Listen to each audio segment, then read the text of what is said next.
ஹாய்ங்க, அனைவருக்கும் வணக்கம். இன்னைக்கு நம்ம 7th term 2ல 3வது இயல் பார்த்திடலாம். சரிங்களா? கலை வண்ணம். ஒரு வேண்டுகோள் அப்படிங்கறதுல வந்துட்டு ஒரு கதை மாதிரிதான் இருக்குங்க. இது தேவையில்லை. நம்ம சொல்லும் பொருளும் வந்துடலாங்க. பிரம்மாக்கள் அப்படின்னா படைப்பாளர்கள். நெடினா நாற்றம், நல்லா பாத்துக்கணுங்க. நெடி நாற்றம், மழலை குழந்தை, வனப்பு அழகு, பூரிப்பு மகிழ்ச்சி, மேனி அப்படின்னு என்னங்க உடல். ஓகே, நூல்வழி வந்துடலாங்க. இது வந்து யூனிட் 6க்குமே நம்மளுக்கு தேவைப்படும். தேனரசன் தமிழாசிரியராக பணியாற்றியவர். சரிங்களா? இவர் ஒரு தமிழாசிரியர். வானம் பாடி, குயில், தென்றல் இந்த இதழ்கள்ல கவிதைகள் வந்து எழுதியிருக்காரு. சரிங்களா? என்னங்க, வானம் பாடி, குயில், தென்றல் இவரோட கவிதைகளில் சமுதாய சிக்கல்கள் எள்ளல் சுவையோடு வெளிப்படும். எப்படிங்க? சமுதாய சிக்கல்கள் எள்ளல் சுவையோடு வெளிப்படும். மண்வாசல், வெள்ளை ரோஜா, பெய்து பழகிய மேகம் ஆகிய கவிதை நூல்களை வந்துட்டு எழுதியிருக்காருங்க. பெய்து பழகிய மேகம் அப்படிங்கிற நூல்ல இருந்துதான் நம்மளுக்கு இங்க இந்த கதையை வந்து கொடுத்திருக்கிறாங்க. சரிங்களா? இதுக்கு நீங்க ஆன்சர் பண்ணுங்க பாப்போம். மயிலும் மானும் வனத்திற்கு டேஸ் தருகின்றன, மிளகாய் வற்றலின் டேஸ் தும்மலை வரவழைக்கும். இதெல்லாம் வந்து நீங்க பண்ணுங்க பாப்போம். இது வந்து நல்லா பாத்துக்கோங்க. கீரை பாத்தியும் குதிரையும் இரட்டுற மொழிதல். சரிங்களா? என்ன சொல்லியிருக்கிறாங்க? கட்டி அடிக்கையால் கால் மாறி பாய்கையால் வெட்டி மறிக்கின்ற மேன்மையால் முட்ட போய் மாற திரும்புகையால் வன்கீரை பாத்தியுடன் ஏற பரியாகுமே. பரினா என்னங்க? குதிரை. புரியுதுங்களா? காலமேக புலவர் அவர் வந்துட்டு எழுதியிருக்காருங்க. இப்போ வன்கீரைனா என்னங்க? வளமான கீரை. முட்டை போயினா முழுதாக சென்று, மறித்தல்னா தடுத்தல், மண்ணை வெட்டி தடுத்து, பாத்தி கட்டுதல் அதாவது எதிரிகளை தடுத்தல். எதிரிகளை வந்து தடுத்தலையும் மண்ணை வெட்டி பாத்தி கட்டி அந்த இதை தடுக்கிறது ரெண்டையுமே வந்து ஒப்பிட்டு சொல்லியிருக்கிறாங்க. ஓகேங்களா? பரி அப்படின்னா என்னங்க? குதிரை. கால்னா வாய்க்கால், குதிரையின் கால். வாய்க்காலையும் குதிரையினுடைய கால் இரண்டையும் வந்துட்டு இங்க நம்மளுக்கு எப்படி வந்து அதாவது ஒப்பிட்டு காமிச்சிருக்கிறாங்க. ஓகேங்களா? அடுத்து கீரை பாத்தி. இப்போ இரட்டுற மொழிதல் அப்படிங்கிறதுனால இது ரெண்டையும் வந்துட்டு நம்மளுக்கு இதுக்கும் அதுக்கு இருக்க ஒற்றுமையை வந்து நம்மளுக்கு சொல்லியிருக்காங்க. மண் கட்டிகளை அடித்து தூளாக்குவர், மண்ணை வெட்டி தடுத்து பாத்திகளாக்கி வைத்திருப்பர், வாய்க்காலில் மாறி மாறி நீர் பாய்ச்சுவர், நீர் கடைமடையின் இறுதி வரை சென்று, அதாவது கடைனா கடைசி வரைக்கும் போய் திரும்பி இப்படி வருங்களாமா. அதைதான் வந்து இது குதிரைக்கு வந்து எப்படி சொல்லியிருக்காங்கன்னா, வண்டிகள்ல கட்டி அடித்து ஓட்டப்படும், கால் மாறி மாறி பாய்ந்து செல்லும். இங்க எப்படிங்க? வாய்க்கால்ல தண்ணி பாய்ஞ்சு செல்றதையும் இது காலை வச்சுட்டு மாறி மாறி பாய்ந்து ஓடுறதையும் சேர்த்து சொல்லியிருக்காங்க. எதிரிகளை மறித்து தாக்கும். ஓகேங்களா? அடுத்து போக வேண்டிய இடம் முழுதும் சென்று மீண்டும் திரும்பி, எங்க கடைசி வரைக்கும் எங்க போகணுமோ அது வரைக்கும் போயிட்டு திரும்பி வரும் அப்படிங்கிறாங்க. அதே போலதான் இந்த நீர் பாய்ச்சக்கூடியதும் அந்த வாய்க்காலை வந்து நினைச்சு பாருங்களேன். தண்ணி எப்படிங்க போய் அந்த எண்டுக்கு போயிட்டு அப்படியே திரும்பி இப்படி வரும் இல்லைங்க, அதேதான் சொல்லியிருக்கிறாங்க. இக்காரணங்களால் கீரை பாத்தியும் ஏரி பயணம் செய்யும் குதிரையும், எப்படிங்க? கீரை பாத்தியும் ஏரி பயணம் செய்யக்கூடிய குதிரையும் ஒன்றாக வந்து இங்க சொல்லப்பட்டிருக்கு. அவ்வளவுதாங்க, இது ஒரு கதை தான். நம்மளுக்கு இதுதான் ரொம்ப முக்கியம். இந்த பாக்ஸ் நூல்வெளிங்க. காலமேக புலவரின் இயற்பெயர் வரதன். மேகம் மழை பொழிவது போல கவிதைகளை விரைந்து பாடியதால இவர் காலமேக புலவர். எப்படிங்க? மேகம் மழை பொழிவது போல கவிதைகளை விரைந்து பாடியதால இவர் காலமேக புலவர் அப்படின்னு சொல்லி சொல்றாங்க. அதாவது திருவானைக்கா உலா, சரஸ்வதி மாலை, பரபிரம்ம விளக்கம், சித்திரமடல் இந்த நூல்களை வந்துட்டு எழுதியிருக்காரு. இவரது தனிப்பாடல் திரட்டு அப்படிங்கக்கூடிய நூல்ல இடம்பெற்றிருக்கு. அதுல இருந்துதான் ஒரு பாடல் நம்மளுக்கு தந்திருக்கிறாங்க. அப்போ இந்த பாக்ஸ் ரொம்ப ரொம்ப இம்பார்ட்டன்ட். ஓகேங்களா? அடுத்து ஏற பரியாகும். இதுல பரி அப்படின்னா என்னன்னு சொல்லுங்க பாப்போம். இது ரொம்ப இம்பார்ட்டன்ட்ங்க. பேசும் ஓவியங்கள். ஆயக்கலை 64 ஒன்றுதான் இந்த நம்மளுக்கு என்னங்க ஓவியக்கலை. 64ல ஒண்ணுதான் ஓவியக்கலை. காண்போரின் கண்ணையும் கருத்தையும் கவர்ந்தெழுக்கும் ஆற்றல் ஓவியத்திற்கு உண்டு. ஒரு கருத்தை பேச்சாலும் எழுத்தாலும் வெளிப்படுத்துவதை காட்டிலும் ஓர் ஓவியத்தால் மிக நுட்பமாக புரிய வைத்துவிட முடியும். ஆமா தானங்க? அதனாலதான் ஓவியத்தை நுண்கலைகள்ல முதன்மையான ஒன்றாக சொல்றாங்க. இத்தகைய சிறப்பு மிக்க ஓவியக்கலையை பத்தி நம்ம பார்க்கலாம் வாங்க. இப்ப நாங்க மைசூர் போயிருந்தப்போ, இது அதாவது ராஜா வர்மா இருக்காரு பாருங்க. அவருதான் வந்துட்டு அங்க இருக்கக்கூடிய அந்த பேலஸோட அரசரோட போட்டோஸ்லாம் வந்து டிராயிங் பண்ணி வச்சிருந்தாருங்க. அதெல்லாம் நாங்க வந்து போய் வீடியோவா நான் வந்து ஷூட் பண்ணிட்டு வந்து உங்களுக்கு போடலான்னு, அதை எடிட் பண்ணி போடுறதுக்கு எனக்கு டைம் இல்லங்க. ஓகே. இப்ப இதுல கதை மாரி தான் தந்திருக்காங்க. இம்பார்ட்டன்ட் பாயிண்ட்ஸ் மட்டும் நான் சொல்லிடுறேங்க. குகை ஓவியம். குகை ஓவியம். அதாவது பழங்கால மனுஷங்க அத இங்க அந்த குகையில எப்படிலாம் வரைஞ்சிருக்காங்கன்னு போட்டிருக்காங்க பாருங்க. பழங்கால மனிதர்கள் குகைகள்ல தான் வாழ்ந்திருக்கிறாங்க. முதல்ல ஓவியங்கள வரைய ஸ்டார்ட் பண்ணியிருக்கிறாங்க. செய்திகளை மற்றவர்களுக்கு அவங்க தெரிவிக்கிறதுக்கு அவங்க என்ன பண்ணியிருக்காங்க? டிராயிங் பண்ண ஆரம்பிச்சிருக்காங்க. வேட்டைக்கு செல்லுதல், நடனம் ஆடுறது, போர் செய்தல் இந்த காட்சிகளா வரைஞ்சிருக்கிறாங்க. அதாவது நாங்கள் பெரும்பாலும் கோட்டோவியமாக இருப்போம். மண், கல், துகள்களை கொண்டு எங்களுக்கு வண்ணம் தீட்டினர். எங்களுக்கு உற்று நோக்கிலாம். அதாவது எங்களை பார்த்தீங்க அப்படின்னா பழந்தமிழரின் வாழ்க்கை முறையை வந்து நீங்க அறிஞ்சுக்கலாம் அப்படிங்கிற மாதிரி குகை ஓவியம் வந்துட்டு பேசுற மாதிரி இங்க கொடுத்துருக்காங்க. ஓகேங்களா? நெக்ஸ்ட் இது பாருங்க. சுவர் ஓவியம். சுவர் ஓவியம் மனிதர்கள் வீடு கட்டி வாழத் தொடங்கிய காலம் முதல் சுவர் ஓவியங்களாக எங்களை வந்து நாங்க வரைய வந்து ஸ்டார்ட் பண்ணிட்டாங்க. அரண்மனை இருங்க. அரண்மனைகள், மண்டபங்கள், கோவில்கள், சுவர்கள்ல மேற்கூரைகள் மேல இதெல்லாம் வந்துட்டு எங்களை பார்க்க முடியும்னு சொல்லி அந்த ஓவியமே சொல்ற மாதிரி. சித்தனவாசல் அப்படிங்கிற ஊர்ல எங்களே பார்த்திருப்பீர்கள். எங்கங்க சித்தனவாசல்ல அதாவது ஆற்று மணலோட சுண்ணாம்பை சேர்த்து சுவரை சமப்படுத்தும். அதாவது என்ன சொல்றாங்க?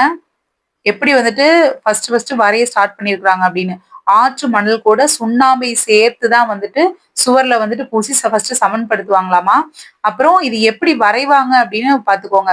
சுவர் உலர்ந்த பிறகு, அதாவது ஈரப்பதமாக இருக்கும்போது எங்களை வரைவாங்க.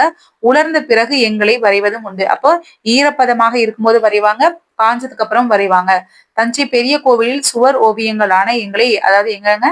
தஞ்சை பெரிய கோவில்ல நல்லா கவனமா பார்க்கணும். தஞ்சை பெரிய கோவில் கருவறை சுற்றுச்சுவரிலும் மண்டபங்களின் சுவர்களிலும் நாங்கள் அழகாக காட்சியளிக்கிறோம். என்னங்க? மண்டபம், கருவறை, மண்டபம் எங்கெங்கெல்லாம் இருக்குன்னு பாத்துக்கோங்க.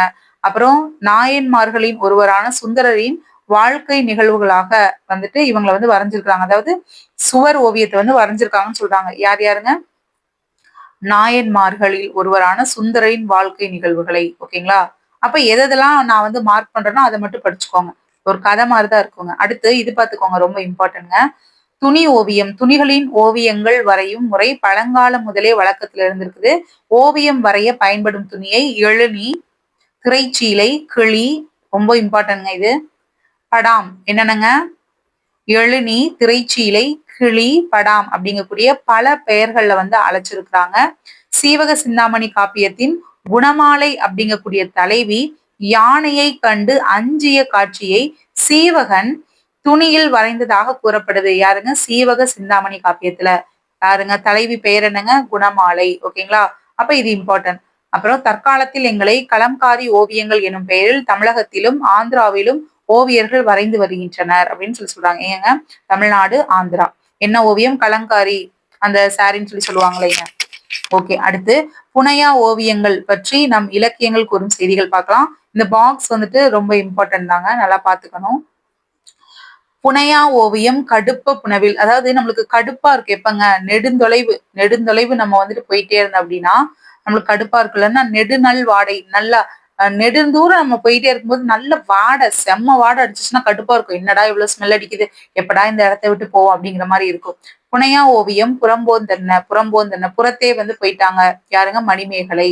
எதுக்குங்க? அந்த அக்ஷய பாத்திரத்தை வந்து எடுத்துட்டு வந்து மக்களுக்கு பசிப்பினி போக்கினாங்களே, அதனால நெடுந்தொலைவு போயிட்டாங்க, புறத்தே போயிட்டாங்க அப்படின்னு ஞாபகம் வச்சுக்கோங்க.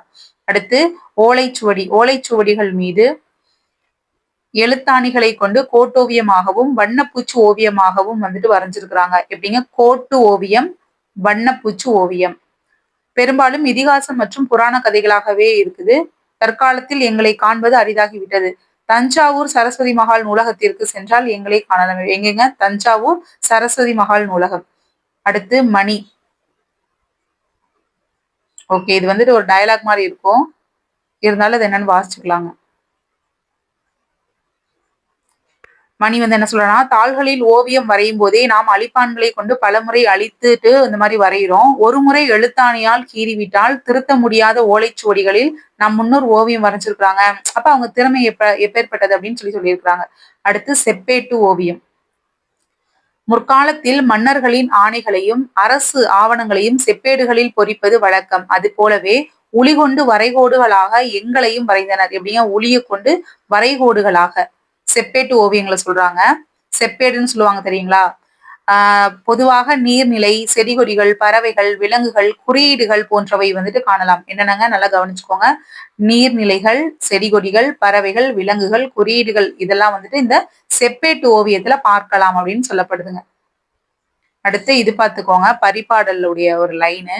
ஓவிய மண்டபத்தில் பல வகை ஓவியங்கள் வரையப்பட்டிருந்தன. ஓவியங்கள் குறித்து அறிந்தோர் அறியாதவர்களுக்கு விளக்கி கூறினர் என்ற செய்தி பரிபாடலில் இடம்பெற்றுள்ளது. இன்ன பல பல எழுத்து நிலை மண்டபம் துண்ணுணர் சுட்டவும் சுட்டு அறிவுறுத்தவும் பரிபாடலில் இடம்பெற்றுள்ளது. என்னங்க, இன்ன பல பல எழுத்து நிலை பரி, அதாவது பரிபாடல், பறிச்சிரு, சுட்டு அவனை சுட்டு எப்படியாவது நீ பறிச்சிரு. பல பல விஷயங்கள் வந்துட்டு அந்த மண்டபம் ஃபுல்லா நிறைஞ்சிருக்குது. ஷார்ட்கட்டுங்க. பல பல பொருட்கள் வந்துட்டு அந்த மண்டபத்துல நிறைஞ்சிருக்குது. அவனை சுட்டு நீ எப்படியாவது பறிச்சுட்டு வந்துரு அப்படின்னு வச்சுக்கோங்க. ஓகேங்களா? அடுத்து தந்த ஓவியம்ங்க.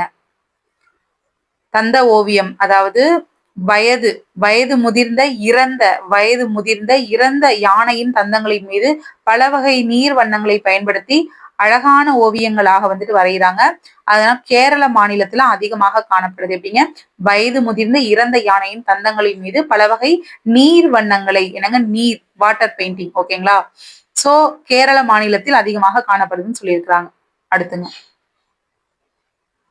கண்ணாடி ஓவியம். கண்ணாடிகள் முகம் பார்க்க மட்டும்தான் பயன்படும் சொல்லி நினைச்சிருப்பீங்க. ஆனா அழகிய வண்ண ஓவியங்களாகிய எங்களை வரையவும் கண்ணாடிகளை பயன்படுத்துகின்றனர்.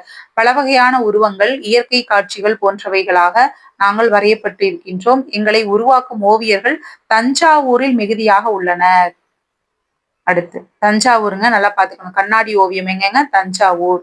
எங்கெங்கன்னு பாத்துக்கோங்க, போதுமானது. அடுத்து தாள் ஓவியம். தற்காலத்தில் பரவலான பயன்பாட்டில் இருப்பவர்கள் வந்துட்டு தாள் ஓவியம் தான். வண்ண ஓவியம், அதாவது கோட்டோவியம், வண்ண ஓவியம், நவீன ஓவியங்கள் என பல வகையான வடிவங்கள்ல வந்துட்டு இந்த தாள் ஓவியங்கள் இருக்குங்களாமா. கரிக்கோல், நீர் வண்ணம், அப்புறம் வந்து எண்ணெய் வண்ணம், ஆயில் பெயிண்டிங், வாட்டர் பெயிண்டிங். கரிக்கோல்னா என்னங்க, பென்சிலு, இதெல்லாம் வச்சு இந்த பேப்பர்ல வந்து டிராயிங் பண்றாங்கன்னு சொல்றாங்க. கருத்துப்பட ஓவியம், அரசியல் கருத்துக்களை எளிமையாக விளக்குவதற்கு நாங்கள் வந்து யூஸ் பண்றோம்னு சொல்றாங்க. கருத்து படம்.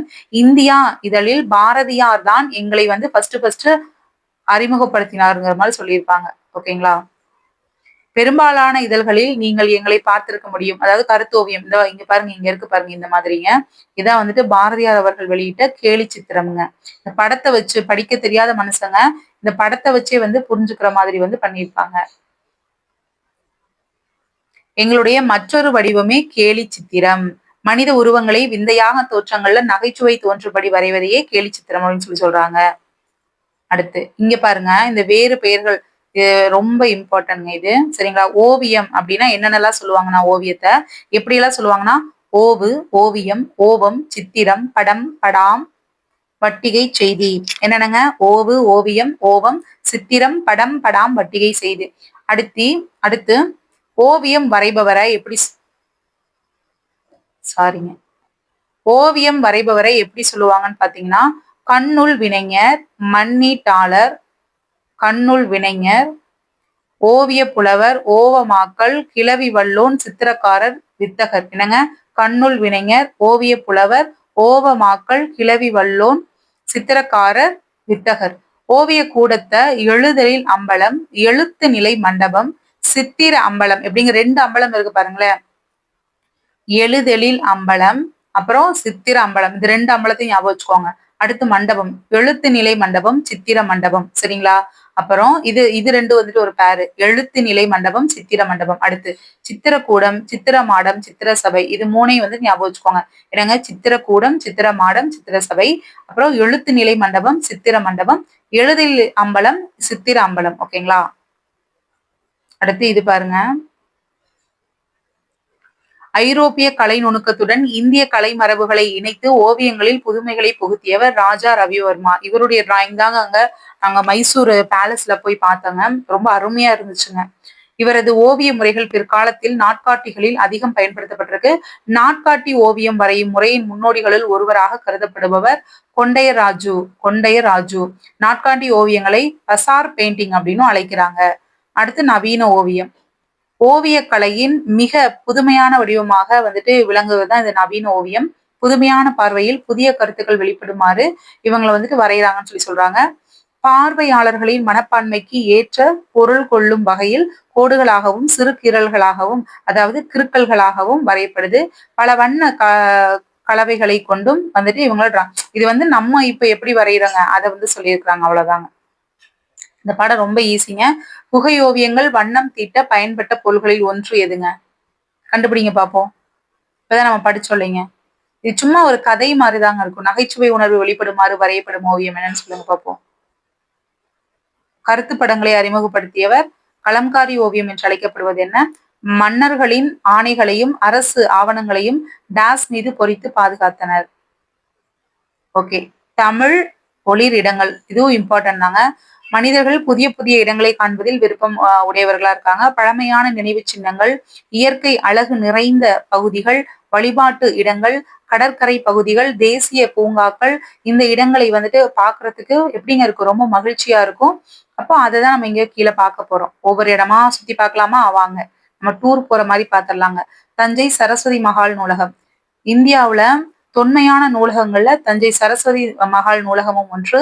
இந்த நூலகம் கிபி 1122 இருந்து இயங்கிட்டு வருதுங்க. எப்பங்க? கிபி 1122 சரிங்களா? அதாவது கல்வெட்டு செய்திகள் நம்மளுக்கு கூறப்படுது. இங்க தமிழ், தெலுங்கு உள்ளிட்ட பல்வேறு மொழிகளின் ஓலைச்சுவடிகளும் கையெழுத்து படிகளும் உள்ளன. தலை சிறந்த ஓவியங்களும் தொன்மை இசைக்கருவிகளும். எப்படிங்க? தலை சிறந்த ஓவியங்கள், தொன்மை இசைக்கருவிகள், சிற்பங்களும் இங்க இடம்பெற்றிருக்கு. அப்ப இது என்ன வருஷங்கிறத நல்லா பாத்துக்கோங்க. தஞ்சை சரஸ்வதி மகால். அடுத்து தமிழ் பல்கலைக்கழகம் தஞ்சாவூருங்க. நான் இங்கதாங்க படிச்ச டிகிரி, தமிழ் டிகிரி. ஓகேங்க. செம்மொழி ஆகிய தமிழுக்கு ஒரு பல்கலைக்கழகம் அமைய வேண்டும் என்ற எண்ணத்தின் அடிப்படையில் தமிழக அரசால கிபி 1981 தோற்றுவிக்கப்பட்டிருக்குதுங்க தமிழ் பல்கலைக்கழகம். இது தஞ்சாவூரில் 1000 ஏக்கர் நிலப்பரப்புல அமைக்கப்பட்டிருக்குங்க. வானத்திலிருந்து பார்க்கும் பொழுது தமிழ்நாடு மேல இருந்து பாத்தீங்கன்னா இங்க தெரியும் பாருங்களே, தமிழ்நாடு இந்த கட்டடம் பாருங்க எப்படி இருக்குன்னு, தமிழ்நாடுன்னு இருக்கு பாத்தீங்களா? அடுத்து இதன் கட்டட அமைப்பு தமிழ்நாடு அப்படின்னு இருக்கும். இந்திய நாகரிகத்தின் பண்பாட்டு கூறுகள் அனைத்தும் விரிவாகவும் ஆழமாகவும் ஆராய வேண்டும் என்பதே இந்த பல்கலைக்கழகத்தோட நோக்கம்னு சொல்லப்படுதுங்க. அடுத்து நான் சொல்லக்கூடிய பாயிண்ட்ஸ் நல்லா ஞாபகம் வச்சுக்கோங்க. இங்க பாத்துக்கோங்க. இங்க நிறைய மனப்பாடம் பண்ணக்கூடிய அந்த பாயிண்ட்ஸ் இருக்கும். கலைப்புலம், சுவடிப்புலம், வளர்தமிழ் புலம், மொழிப்புலம், அறிவியல் புலம் அப்படின்னு 5 புலங்கள், 25 துறைகள் இருக்குங்க. என்னங்க? கலைப்புலம், சுவடிப்புலம், வளர்தமிழ் புலம், மொழிப்புலம், அறிவியல் புலம், 5 புலங்கள் இருக்கு. 25 துறைகள். அப்ப 5 புலம், 25 துறைகள். இந்த பல்கலைக்கழகம் தமிழ் மொழி ஆய்வுகள் செய்வது மட்டும் இல்லாம சித்த மருத்துவத்துறை மூலம் பொதுமக்களுக்கு பயனுள்ள வகையில மருத்துவ தொண்டு செய்து வருகிறது. இந்திய ஆட்சி பணியாளர்களுக்கு ஐஏஎஸ் இருக்காங்க பாருங்க, அவங்களுக்கு தமிழ் மொழி பயிற்சியை இந்த பல்கலைக்கழகம் தான் கொடுக்குதுங்க. மிக பெரிய நூலகம் ஒன்று அமைச்சிருக்குது. உலகின் பல்வேறு நாடுகளை சேர்ந்த ஏராளமான மாணவர்கள் இங்க படிச்சுட்டு போறாங்க. அப்ப என்ன ஆண்டு இதெல்லாம் பாத்துக்கோங்க, எந்த வருஷம் பாத்துக்கணும், எத்தனை புலம், எத்தனை துறைன்னு பாத்துக்கணுங்க. பாருங்க, இதுவுமே இம்பார்ட்டன்ட் தான். ஊவேசா நூலகம், சென்னை.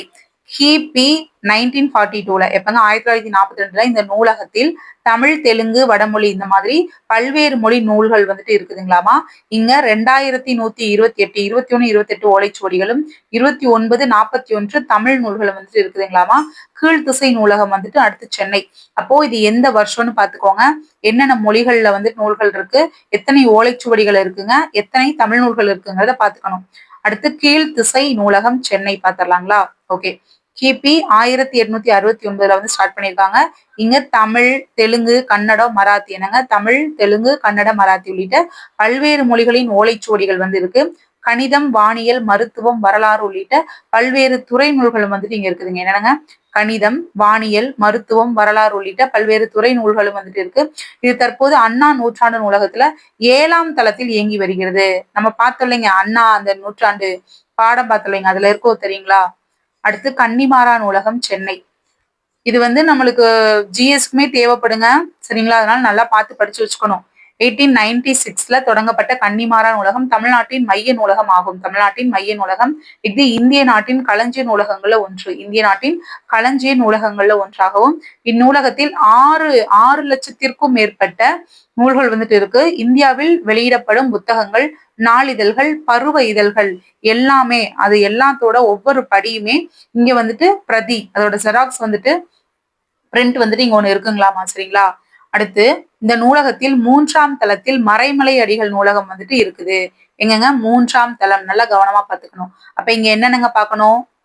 கன்னிமாரா நூலகம் சென்னையில இருக்கு. கிபி 1896ல கன்னிமாரா நூலகத்தை வந்து தமிழ்நாட்டின் மைய நூலகம்னு சொல்றாங்க. அப்புறம் வேற என்னங்க, இந்திய நாட்டின் களஞ்சிய நூலகங்கள்ல ஒண்ணு. இது வந்து 6 லட்சத்துக்கும் மேற்பட்ட நூல்கள் இருக்கு. இந்தியால வெளியிடப்படுற எப்பேற்பட்ட நூலா இருந்தாலும் சரி, நாளிதழ்கள், பருவிதழ்கள், அது எல்லாத்தோட இதுவும் இங்க ஒண்ணு இருக்குங்களாமா. 3ஆம் தளத்துல மறைமலை அடிகள் நூலகம் வந்து செயல்பட்டுட்டு வருது. அப்ப இதெல்லாம் இம்பார்ட்டன்ட். அடுத்து வள்ளுவர் கோட்டம், சென்னை. பார்த்தலாங்களா? திருவள்ளுவரின் புகழை உலகறிய செய்யும் வகையில் சென்னை கோடம்பாக்கத்தில் வள்ளுவர் கோட்டம் கலைக்கூடம் அமைக்கப்பட்டிருக்கு. கட்டுமான பணிகள் கிபி 1972ல தொடங்கப்பட்டு 1976ல வந்து முடிக்கப்பட்டிருக்குது. எப்பங்க, 1973ல, அதாவது 3 ஆண்டுகள் ஆயிருக்குது. திருவாரூர் தேர் மாதிரி இருக்குங்களாமா. இது வந்து 2 யானைகள் இழுத்து செல்ற மாதிரியான கருங்கற்களால உருவாக்கப்பட்டிருக்கு. என்னங்க, கருங்கற்கள். இதன் அடிப்பகுதி 25 அடி. பாருங்களேன், இங்க இருக்குது. அடிப்பகுதி எப்படியாமாங்க, 25 அடி இருக்குங்களாமா அடிப்பகுதி. அது போக நீளம் எப்படிங்க இருக்கும்? அடிப்பகுதி 25 அடி, நீளமும் 25 அடி, அகலம், அதாவது அகலமும் அப்படிதான் சொல்லியிருக்கிறாங்க. ஓகேங்களா? அடிப்பகுதி 25, நீளமும், அப்புறம் வந்து அடிப்பகுதி 25 அடி நீளமும், அகலமும் 25 தான் சொல்லியிருக்காங்க. தேரின் மொத்த உயரம் 128 அடி. சரிங்களா? தேரோட மொத்த உயரம் 128 அடி. 2 பக்கங்களிலும் பக்கத்திற்கு 4 சக்கரங்கள். 2 பக்கத்துலயுமே பக்கத்துக்கு 4 சக்கரம் இருக்குங்களாமா. 1, 2, 3. இங்க குட்டி குட்டியா இருக்கு பாருங்களேன். நீங்க இருக்கு பாருங்க. 1, 2, 3, 4. சரிங்களா? ஓகே. இந்த படத்தை வச்சு ஞாபகம் வச்சுக்கோங்க.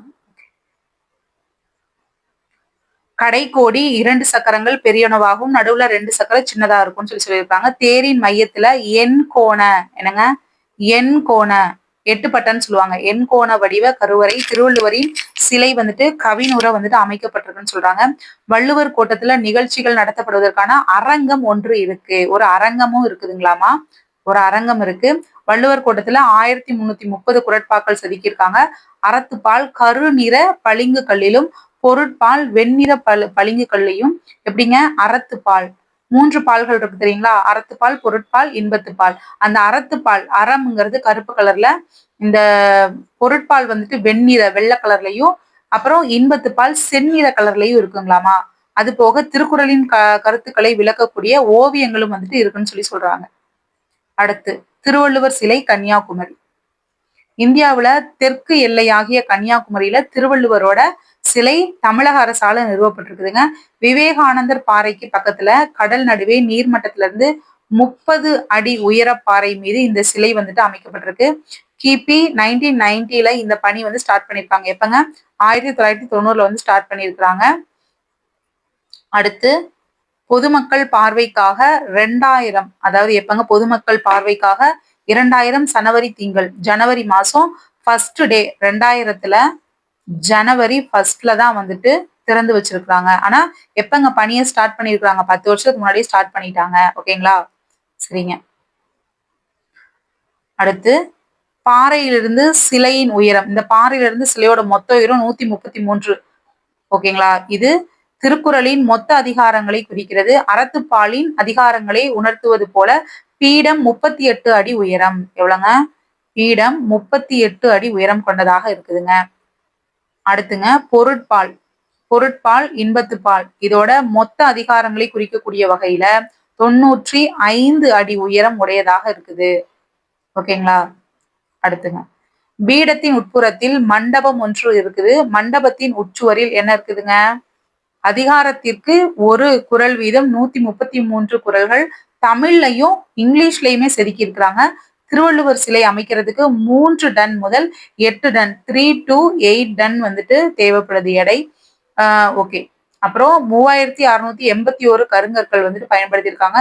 திருவள்ளுவர் சிலை மொத்தம் 7000 டன் எடை. எவ்வளவுங்க? 7000 டன் எடை கொண்டது. இது திருக்குறள் தொடர்பாக நம்ம படிச்சுட்டு இருக்கிறதுனால இதையும் வந்து படிச்சு வச்சுக்கணுங்க. திருவள்ளுவர் சிலை வந்துட்டு எவ்வளவுங்க? 7000 டன். திருவள்ளுவர் சிலைக்கு செல்வதற்கு படகு வசதி இருக்குது. உள்நாட்டுல இருந்து வெளிநாட்டிற்கு ஏராளமான சுற்றுலா பயணிகள் வந்துட்டு இங்க வந்துட்டு போறாங்க. தமிழின் பெருமை மிகு அடையாளமாக இந்த சிலையை வந்துட்டு சொல்றாங்க. இதுல இருக்கக்கூடிய இந்த நம்பர்ஸ் எல்லாமே நல்லா பாத்துக்கணுங்க. அடுத்து உலக தமிழ் சங்கம் மதுரை. மதுரை மாநகரில் தல்லாக்குளம் பகுதியில எங்கங்க? மதுரை மாநகர்ல தல்லாக்குளம் பகுதியில காந்தி அருங்காட்சியகம் அருகில் உலக தமிழ் சங்கம் நிறுவப்பட்டிருக்குது. இது சுமார் 87,000 சதுர அடி பரப்பளவுல மனதை கவரும் வகையில கட்டியிருக்காங்க. கிபி 1981ஆம் ஆண்டு மதுரையில் நடைபெற்ற எப்பங்க? 1981ல மதுரையில் நடைபெற்ற உலகத்தமிழ் மாநாட்டில் மதுரை உலகத்தமிழ் சங்கம் நிறுவப்படும் அப்படின்னு சொல்லி அறிவிச்சிருக்காங்க. அதன்படியே இந்த கட்டடத்தையும் கட்டப்பட்டு அப்புறம் என்ன பண்ணியிருக்காங்கன்னு பார்க்கலாம். கட்டி கிபி 2016ல திறந்து வச்சிருக்காங்க. எப்ப வந்து சொல்லியிருக்காங்களாமா? கிபி 1981ல மதுரையில் நடந்த உலகத்தமிழ் மாநாட்டுல மதுரை உலகத்தமிழ் சங்கம் ஒண்ணு நிறுவிச்சு என்னன்னு சொல்றாங்க? இந்த கட்டடத்தை வந்து எப்ப நிறுவியிருக்காங்க, எப்ப வந்து கட்டியிருக்காங்க பாருங்க. கிபி 2016ல திறந்து வச்சிருக்காங்க. இதனுள் பன்னாட்டு அளவிலான கருத்தரங்க கூடங்கள், ஆய்வரங்கங்கள், நூலகம், பார்வையாளர் அரங்கம், கவினுர அமைக்கப்பட்டிருக்கு. வெளிப்புற சுவரிலும் 1330 குறட்பாக்கள் இடம்பெற்றிருக்கு. இது வந்து வெளிப்புற சுவர், நல்லா பாத்துக்கணுங்க. அடுத்து உலக தமிழ் சங்கத்தின் மற்றொரு அமைப்பாக சங்க தமிழ் காட்சி கூடம் தனி கட்டடத்தில் இயங்கி வருகிறது. தருமிக்கு என்னங்க? நல்ல இம்பார்ட்டன்ட் பாயிண்ட் பாருங்க. தருமிக்கு பாண்டிய மன்னன் பொற்கிளி வழங்கிய திருவிளையாடல் புராண காட்சி இதோட நுழைவாயிலேயே புடைப்பு சிற்பமாக செதுக்கப்பட்டிருக்குங்க. இங்குள்ள காட்சி கூடத்தில் வள்ளல்கள், புலவர்கள் ஆகியோரின் வாழ்க்கை நிகழ்வுகள் ஓவியங்களாகவும் சிற்பங்களாகவும் உள்ளன. தொல்காப்பியர், ஔவையார், கபிலர் ஆகியோரின் முழு உருவ வெண்கல சிலைகள் நிறுவப்பட்டுள்ளன. மேலும் இதன் சுற்றுச்சுவர்களில் சங்க இலக்கிய காட்சிகள் வண்ண ஓவியங்களாக வரையப்பட்டிருக்கு. அப்படிங்க சுற்றுச்சுவர்ல சங்க இலக்கிய காட்சிகள் வண்ண ஓவியங்களாக வரைஞ்சிருக்கிறாங்க. மூன்றாம் தமிழ் சங்கம் அமைந்த மதுரையில் உலக தமிழ் சங்க கட்டடமும் சங்க தமிழ் காட்சி கூடமும் தமிழின் பெருமையை பறைசாற்றியுள்ளதுன்னு சொல்றாங்க. அடுத்து சிற்பக்கலை கூடம் பூம்புகார்ல வந்து இருக்குதுங்க. சிற்பக்கலை கூடம் பூம்புகார் 2000 வருஷத்துக்கும் முன்னாடி சோழர்களின் தலைநகரமாகவும் துறைமுக நகரமாகவும் விளங்கியது பூம்புகார். எப்பங்க? 2000 வருஷத்துக்கு முன்னாடி சோழர்களோட தலைநகரமாகவும், நல்லா கவனிக்கணும், சோழர்களின், இது நம்ம திரும்ப யூனிட் 6க்கு நம்ம ஹிஸ்டரியில படிக்கிற மாதிரி வருங்க. 6th இருக்கும் இது. ஓகே. சோழர்களின் தலைநகரமாகவும் துறைமுக நகரமாகவும் விளங்கியுள்ளதுங்க பூம்புகார். இந்நகரை பற்றிய செய்திகள் சிலப்பதிகாரத்திலும் பட்டினப்பாலையிலும் எங்கெங்க? சிலப்பதிகாரம் பட்டினப்பாலையில் இடம்பெற்றிருக்கு. மருவூர் பாக்கம் அப்படிங்கக்கூடிய கடல் பகுதியும் பட்டினம் பாக்கம் எனும் நகர பகுதியும், மருவூர் பாக்கம்ங்கிறது கடல் பகுதிங்க, பட்டினப்பாக்கம்ங்கிறது நகர பகுதியும் அமைந்திருந்ததாக சிலப்பதிகாரம் சொல்லுது. பின்னர் ஏற்பட்ட கடல் கோளினால் பூம்புகார் நகரம் அழிந்து விட்டது. இந்நகரத்தின் பெருமையை உலகறிய செய்ய கிபி 1972ல பூம்புகார் கடற்கரையில் சிற்பக்கலை கூடம் ஒன்று ஏற்படுத்தப்பட்டது. எந்த வருஷங்க? 1972ல. இக்கூடம் 7 நிலை மாடங்களை கொண்டது. கண்ணகியின் வரலாற்றை விளக்கும் 49 சிற்ப தொகுதிகள் இதில் வந்து இடம்பெற்றிருக்கு. அடுத்து மாதவிக்கு ஒரு நெடிய சிலை வந்துட்டு இங்க இருக்கு. ஒரு பெரிய சிலை வந்துட்டு இங்க இருக்குதுங்களாமா. எங்கங்க? இங்க பூம்புகார்ல.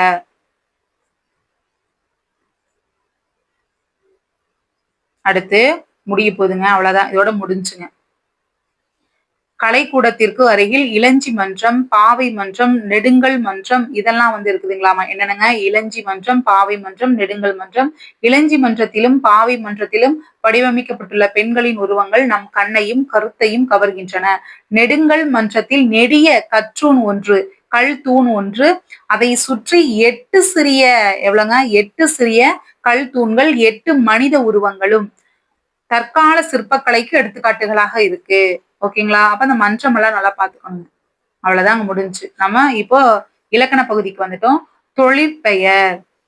உழவர் செய்யும் தொழில் உழுதல், தையற்காரர் செய்யறது தைத்தல் தொழில். இதுல உழுதல், தைத்தல் இந்த செயல்களின் பெயர்களாக சொல்றாங்க. ஒரு செயலின் அல்லது வினையின் பெயராக.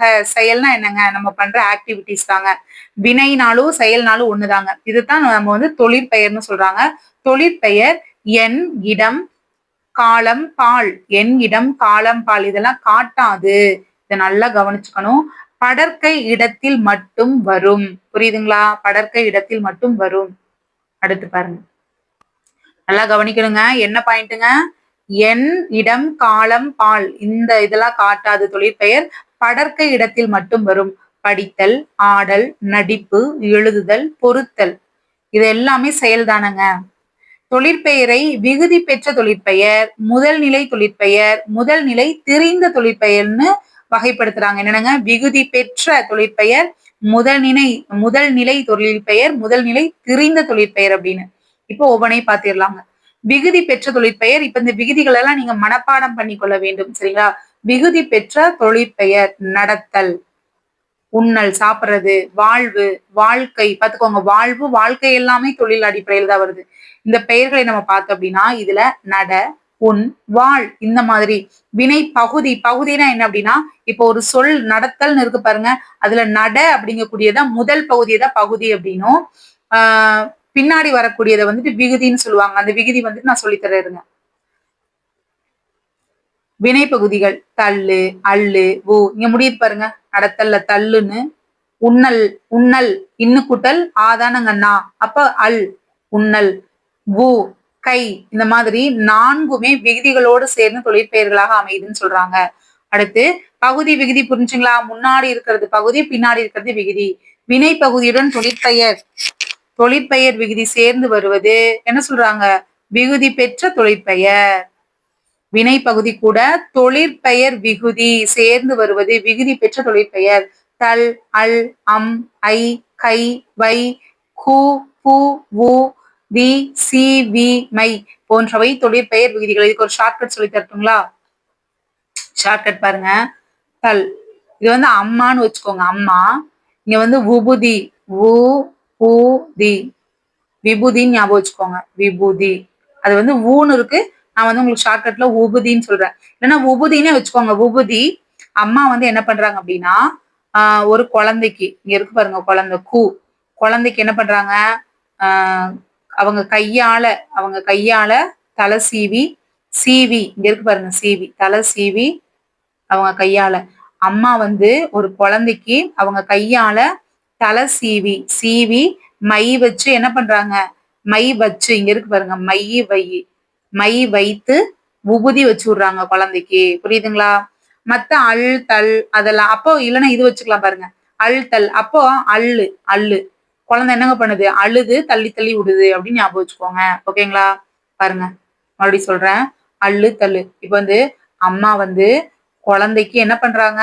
அவங்க கையால தலை சீவி உபுதி வச்சு விடுறாங்க. மை வச்சு விடுறாங்க. மை வைத்து விடுதலுக்கு வை சேர்த்துக்கோங்க.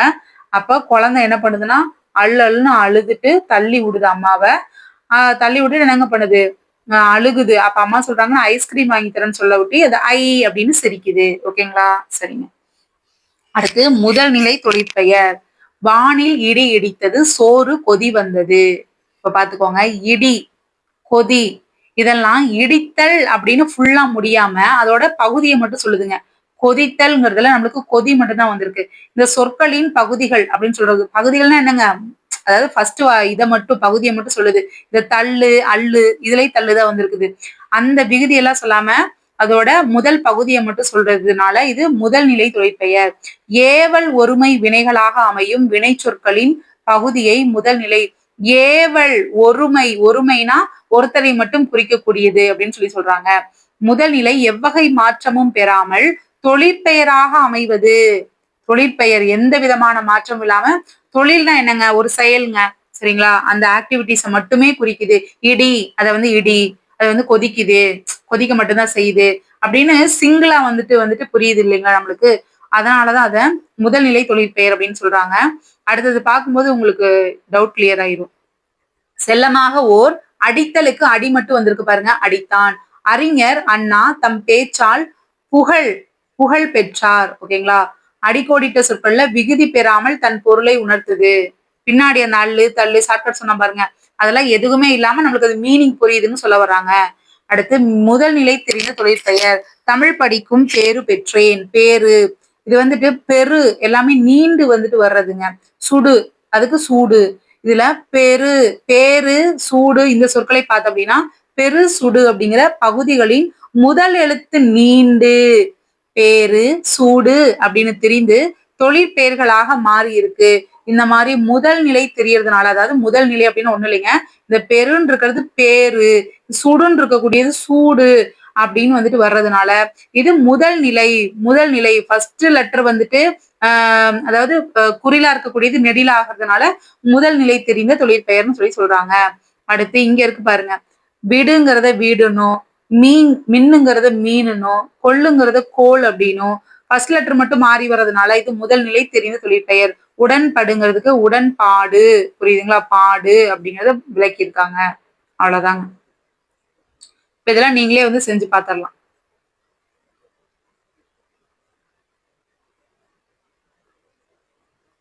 இப்போ இது நல்லா படிச்சு இது பண்ணணுங்க. ஏன்னா உங்களுக்கு சிலபஸ்ல இந்த மாதிரிதான் கேள்விகள் வரும். இதுக்கு அந்த பேராகிராஃப் படிச்சு பார்த்து நீங்க ஆன்சர் பண்ற மாதிரி இருக்கும். இங்க வாங்க பாத்திரலாம். படைப்பாளர், கிரியேட்டர், சிற்பம், ஸ்கல்ப்சர், கலைஞர், ஆர்டிஸ்ட், கல்வெட்டு, இன்ஸ்கிரிப்ஷன், கையெழுத்துப்படி, மெனுஸ்கிரிப்ட், அழகியல், ஆஸ்தெட்டிக்ஸ், அப்புறம் தூரிகை, பிரஷ், கருத்துப்படம், கார்ட்டூன், குகை ஓவியங்கள், கர்வ் பெயிண்டிங்ஸ், நவீன ஓவியம், மாடர்ன் ஆர்ட். அவ்வளவுதாங்க. திருக்குறள் பாத்திரலாங்களா? ஓகே. கற்க கசடர கற்பவை கற்றபின் நிற்க அதற்கு தக. படிக்கணும், தேவையானவற்றை படிச்சுட்டு பிழை இல்லாமல், அதுவும் எந்த பிழை இல்லாம படிக்கணும். அதாவது படிச்சா மட்டும் போதாது, படித்தா அதன் வழியிலையும் நீங்க நடக்கணும் அப்படிங்கிறாங்க. எப்படிங்க? படித்தால் மட்டும் போதாது, படிக்கிறத கரெக்டா படிச்சுட்டு சரி படிச்சுட்டோம் அப்படின்னு சொல்லி விடாம அந்த படிச்ச நல்ல ஒழுக்கங்களை எல்லாம் தெரிஞ்சுக்கிட்டு அதன்படி நடந்து கொள் அப்படின்னு சொல்றாங்க. எண்ணென்ப ஏன எழுத்தென்ப இவ்விரண்டும் கண்ணென்ப வாழும் உயிருக்கு. எண்ணும் எழுத்தும் வாழும் மக்களுக்கு கண்கள் போன்றவை. ஓகேங்களா, அவ்வளவுதான். இதை மட்டும் பாத்துக்கோங்க. எண்ணும் எழுத்தும் மக்களுக்கு எதுங்க கண்ணு மாதிரிங்க? எண்ணும் எழுத்தும். தொட்டனை தூரும் மணற்கேணி மாந்தர்க்கு கற்றனைத்து ஊரும் அறிவு. அதாவது தோன்ற அளவுக்கு ஒரு கேணி, அதாவது ஒரு கேணி இருக்குன்னு வச்சுக்கோங்க. கேணி வேணாங்க, ஒரு இப்ப போர் போடுறாங்க தெரியுங்களா, நம்ம எந்த அளவுக்கு தோன்றமோ அந்த அளவுக்கு தண்ணி இருக்க உள்ள போய்கிட்டே இருக்கும். அதே போலதான் நம்ம எந்த அளவுக்கு படிக்கிறோமோ படிக்க நம்மளுக்கு அறிவு வளர்ந்துகிட்டே இருக்குங்கிறாங்க. தோண்டும் அளவிற்கு ஏற்ப மணற்கேணியில் நீர் ஊறும், அது போல கற்கும் அளவிற்கு ஏற்ப மக்களுக்கு அறிவு வளரும். கேடில் வெளிச்செல்வம் கல்வி ஒருவருக்கு மாடல்ல மற்றை எவை. அழிவில்லாத சிறந்த செல்வம் கல்விதாங்க. ஒருத்தருக்கு அதை விட சிறந்த செல்வம் வேறில்லை. அப்போ ஒருத்தருக்கு சிறந்த செல்வம், எதை விட சிறந்த செல்வம் வேறில்லை? கல்வி. சரிங்களா. அடுத்து தெரிந்து செயல் வகை. செய்யத்தக்க, செய்தக்க அல்ல செய்யக்கெடும், செய்தக்க செய்யாமை யானும் கெடும். என்னங்க? செய்தக்க அல்ல செய்யக்கெடும், செய்தக்க செய்யாமை யானும் கெடும். செய்யத்தகாத செயல்களை செய்வதாலும். என்னங்க? ஒரு காரியம், ஒரு கெட்ட விஷயத்த பண்ணவே கூடாதுங்க, புரியுதுங்களா? அத நீ ஆனா செய்யற, இது கெட்ட பழக்கம்னு தெரிஞ்சே நீ பண்ற, அதுவும் தப்புதான், அதனாலயும் உனக்கு கெட்டதா வரும். நல்ல விஷயத்தை இப்போ ஒருத்தவங்களுக்கு பாடம் சொல்லி கொடுக்கறதுனால அவங்க பாஸ் ஆகுறாங்க அப்படின்னா அந்த விஷயத்த பண்ணு அப்படின்னு சொல்றாங்க. செய்யத்தக்க செயல்களை செய்யாம இருக்கிறதுனாலயும், இப்ப நீ வந்து அந்த சாப்பாடு வாங்கி கொடுக்கறதுனால அந்த ஒருவேளை அவனுக்கு உணவு வந்துட்டு கிடைக்குது, அதனால அவன் பசியாடுறான் அப்படின்னா அதை பண்ணிரு. ஆனா உங்ககிட்ட காசு இருக்கு இருந்தும் அந்த ஹெல்ப் பண்ணி பண்ணல, அதனாலே உனக்கு கெட்டதுதான் நடக்கும் அப்படின்னு மாதிரி சொல்றாங்க. செய்யத்தகாத செயல்களை செய்வதாலும் செய்யத்தக்க செயல்களை செய்யாமல் விடுவதாலும் தீமை உண்டாகும். அடுத்து, எண்ணி துணிக கருமம் துணிந்த பின் எண்ணுவம் என்பது இழுக்கு. எந்த செயலையும் நன்கு சிந்தித்த பின் தொடங்கணும். என்ன இப்ப நீங்க டிஎன்பிஎஸ்கே வரீங்க, அதாவது படிக்கணும்னு சொல்லிட்டு உங்களுக்கு மைண்ட் வந்துருச்சு. அப்படி வந்துருச்சு அப்படின்னா நீங்க படிக்க ஸ்டார்ட் பண்ணிக்கணும். வந்ததுக்கு அப்புறம் படிக்கிறது சரியா தப்பா, படிக்கலாமா வேண்டாமா, ஐயோ தெரியாம வந்துட்டோமோ அப்படின்னு நிறைய யோசிக்காதீங்க. படிக்க ஸ்டார்ட் பண்ணிட்டீங்களா, ஸ்டார்டிங்ல இருந்தே படிச்சிருங்க. கடைசியில உங்களுக்கு வெற்றி கிடைக்கும். கடைசி டைம்ல 100 நாள்ல படிக்கிறவங்க தாங்க அதெல்லாம் பத்தி யோசிக்கணும். நீங்க இப்ப எவ்வளவு நாளுங்க இருக்கு, 100% முடிச்சிட முடியும். நம்பிக்கையோட கொஞ்சம் கொஞ்சமா படிக்க ஸ்டார்ட் பண்ணுங்க. புரியுதுங்களா? அப்போ எந்த செயலையும் நன்கு சிந்தித்த பின் தொடங்கணுங்க. தொடங்கினதுக்கு அப்புறமா எண்ணி பார்க்கலாம். அதாவது எண்ணி பார்த்துட்டு ஐயோ தப்பு பண்ணிட்டோமோ அத குற்றம், அப்போ வந்து நினைச்சு பாக்குறது குற்றம் அப்படின்னு சொல்றாங்க. அடுத்து, நன்றாற்றல் உள்ளும் தவறுண்டு அவரவர் பண்பறிந்து ஆற்றா கடை. நாம் ஒருவருடைய பண்பை அறிந்து அவருக்கு நன்மை செய்யணும். இல்லைன்னா இல்ல, இப்ப வந்து ஒருத்தன் கெட்டவன், அவன் வந்துட்டு எப்படின்னா என்ன நல்லது பண்ணாலும் ஒரு நன்றி நன்றி கெட்ட ஆளு அப்படிங்கிற மாதிரி சொல்லுவாங்க தெரியுமா? அந்த மாதிரி ஆளுக்கு நீ கெட்டது நல்லது செஞ்ச அப்படின்னா நன்மை செய்தாலும் அது தீமையே வரும். புரியுதுங்களா? அவன் வந்து ஒரு நன்றி உணர்வே இல்லாத ஒரு ஆளு, அவனுக்கு போய் மறுபடியும் நீ போய் ஹெல்ப் பண்றேன்னு சொல்லிட்டு பண்ணிட்டே இருக்கிறதுனால உனக்கு எந்த விதமான நன்மையும் கிடைக்காது, தீமை தான் உன்னை வந்து சேரும் அப்படிங்கிறாங்க. காக்கை கரவா கரைந்துண்ணும் ஆக்கமும் அன்ன நீரார்க்கே உல. அதாவது என்ன சொல்றாங்கன்னா, காகம் தனக்கு கிடைச்சத மறைக்காமல் தன் சுற்றத்தாரை கூவி அழைத்து, காக்கான்னு கூப்பிட்டு எல்லாத்தையும் கூப்பிட்டு சாப்பிடும். அந்த பண்பு உடையவர்களிடமே செல்வம் சேரும். அப்ப எத்தகைய பண்பு உடையவர்கள் கிட்ட பண்பு சேருங்களாமா? பகுத்துண்டு எல்லாத்துக்கும் வந்துட்டு கொடுத்து சாப்பிடுறவங்க கிட்டதான் செல்வமும் சேரும் அப்படிங்கிறாங்க. அடுத்து, மடியின்மை. மடியை மடியா ஒழுகல் குடியை குடியாக வேண்டுபவர். தம் குடியை சிறப்புடைய குடியாக செய்ய விரும்புவர் சோம்பலை துன்பமாக கருதி முயற்சியோடு வாழ்தல் வேண்டும். புரியுதுங்களா? அதாவது என்ன சொல்றாங்கன்னா, இப்ப நம்ம படிக்கணும், நம்ம ஃபேமிலிய வந்துட்டு ஒரு நல்ல நிலைமை கொண்டு வரணும், நம்மளும் நல்ல பேர் எடுக்கணும் அப்படின்னு சொல்லிதான் இந்த டிஎன்பிஎஸ்சிக்குள்ள படிக்க வந்திருக்கோம். அப்படி வந்துட்டு அப்போ அதாவது நான் வந்து டெய்லி ஒரே ஒரு பாடம் ஜிஎஸ்லயும் ஒரே ஒரு இயல் தான் படிக்க சொல்லியிருக்கிறேன். ஓகேங்களா? அதை படிக்கிறதுக்கு சோம்பேறித்தனம் பட்டுட்டு இருந்தோம்னா அது என்னங்க ஆகும்? தவறான செயல்னு சொல்றாங்க. துன்பமாக கருதி முயற்சியோடு வாழ்தல் வேணும். அப்போ எதைய வந்து இங்க துன்பமாங்க? சோம்பல் வேண்டவே வேண்டாங்கிறாங்க. சோம்பலை தான் இங்க குறிப்பிட்டு சொல்றாங்க. சோம்பேறித்தனமா அடப்போ நாளைக்கு பாத்துக்கலாம் அப்படின்னு விட்டோம்னா ரொம்ப கஷ்டம். புரியுதுங்களா? சரிங்க. இடுக்கண் அழியாமை. இடும்பைக்கு இடும்பை படுப்பர், இடும்பைக்கு இடும்பர் படாதவர். துன்பம் வந்த போது வருந்தி கலங்காதவர், அந்த துன்பத்திற்கே துன்பம் உண்டாக்கி அதனை வென்று விடுவர். புரியுதுங்களா? நம்மளுக்கு கஷ்டமா தான் இருக்குது, படிக்கிறதுக்காக நல்லா படிச்சிருக்கிறோம், ஆனா வேலைக்கு போகாம வீட்டுல உட்காந்து டிஎன்பிஎஸ்சிக்காக ப்ரிப்பேர் பண்ணிட்டு இருக்கும்போது எல்லாரும் திட்டும்போது கஷ்டமா தான் இருக்கும். இருந்தாலும் அதெல்லாம் ஒதுக்கி தள்ளிட்டு நம்ம படிக்கிற வேலையை பார்க்கணும். புரியுதுங்களா? அதாவது துன்பம் வந்த போது வருந்தி கலங்காதவர், அந்த துன்பத்திற்கே துன்பம் உண்டாக்கி அதனை வென்று விடுவர் அப்படிங்கிறாங்க. சொல்லுங்க பார்ப்போம். டேஸ் தீமை உண்டாக்கும். அடுத்து, தன் குடியை சிறந்த குடியாக செய்ய விரும்புவோரிடம் என்னங்க இருக்கக்கூடாது? இப்பதான் பார்த்தோம். இது ரொம்ப ஈஸி பாருங்க, இதெல்லாம் போட்டு பாருங்க பார்ப்போம். அவ்வளவுதாங்க, வெற்றிகரமாக முடிந்து விட்டது. நம்ம நெக்ஸ்ட் இயல் பார்க்கலாம். ஓகேங்க, பாய்ங்க.